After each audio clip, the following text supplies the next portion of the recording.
Good afternoon বন্ধুরা, কেমন আছো?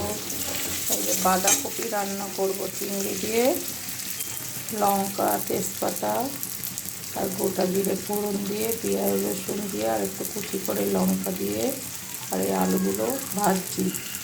এখানে আদা জিরে টমেটো একটা লঙ্কা দিয়েছি, কাঁচা লঙ্কা আর ধনে দিয়েছি।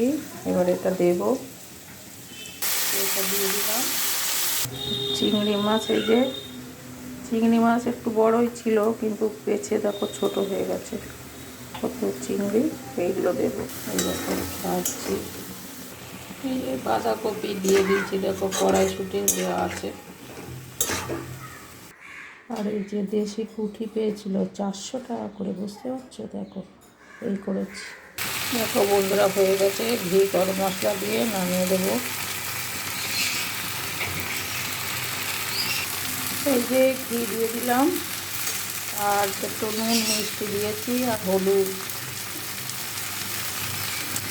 দিয়ে, তোমাদের মিষ্টিটা তোমাদের মতো দেবে। দেখো কত সুন্দর হয়েছে। হলো, এটা তো হয়ে গেল আমার বাঁধাকপি চিংড়ি মাছ দিয়ে আলু।